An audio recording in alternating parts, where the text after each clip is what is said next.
L'équipe de la Grande Lessive a le plaisir de vous inviter pour l'édition du 16 octobre. Ce sera transparent, pas transparent. À chaque fois, il y a une invitation qui est lancée à tous de manière à réfléchir ensemble grâce à un même dispositif. Le dispositif, vous le connaissez, fil à linge, pince à linge et format A4, puisque le format A4 est le format le plus partagé à la surface de la Terre depuis l'origine de l'humanité. Donc on en profite.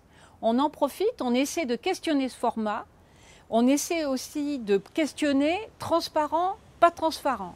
Alors qu'est-ce que ça signifie puisque que l'on soit tout petit ou que l'on soit adulte, que l'on soit très âgé ou que l'on soit au balbutiement, au premier mot prononcé, on va s'interroger sur un mot, sur un terme bien complexe. Alors il va falloir un petit peu d'aide, parfois, et parfois de l'inventivité, en tout cas, surtout se lancer.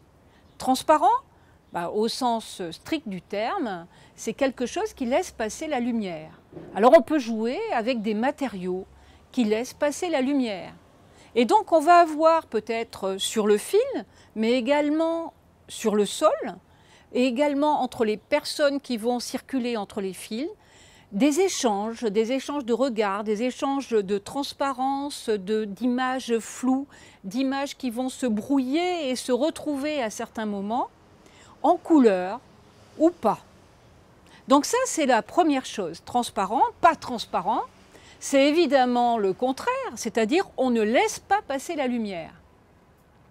À chaque fois, il va falloir se demander si sur le même support, on choisit d'alterner transparence et opacité. Donc, sur le même support, il peut y avoir des zones où on laisse passer la lumière, on laisse filtrer quelque chose, et des zones qui vont l'arrêter. À chaque fois, on va se demander aussi où est la source lumineuse. Parce que pour laisser passer la lumière, il faut qu'il y en ait.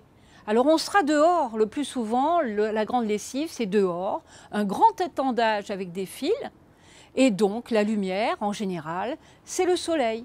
Mais ça pourrait être un réverbère, ça pourrait être autre chose. Mais on essaie de laisser jouer comme ça le vent, les éléments, et donc cette lumière solaire que l'on reçoit tous de manière différente. Au sens figuré, transparent, c'est quelque chose qui est clair. C'est quelque chose que l'on peut maîtriser, c'est quelque chose dont on a les éléments en main.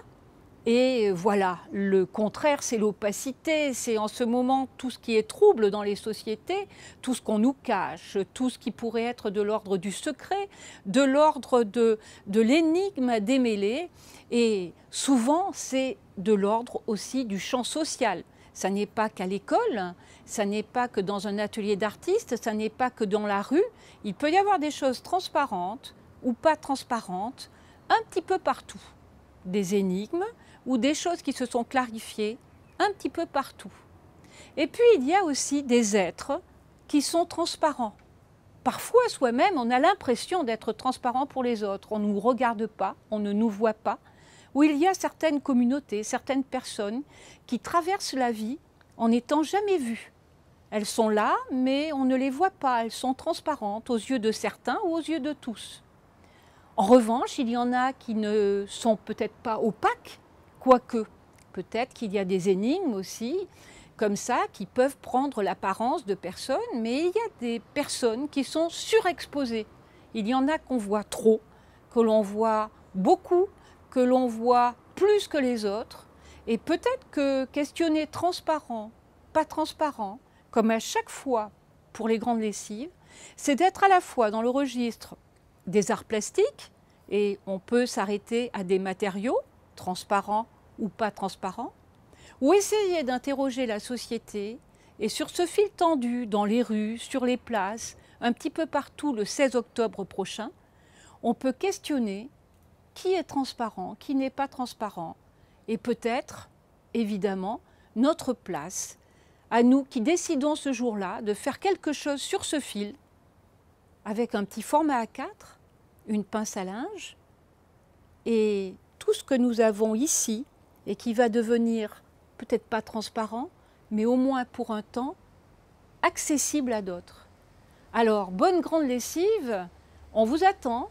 Vous pouvez vous inscrire sur le site à l'adresse lagrandelessive@gmail.com et souvenez-vous que quand on s'engage pour la grande lessive, on fait le choix d'un thème, transparent, pas transparent, d'un dispositif, fil à linge, pince à linge, format A4, et également on choisit de partager ces moments avec d'autres, c'est-à-dire, entre autres, de nous adresser des documents après la grande lessive, des photos par exemple, en format le plus élevé possible pour que l'on puisse les travailler, sans photomontage, et donc, très bonne grande lessive, transparent, pas transparent, le 16 octobre.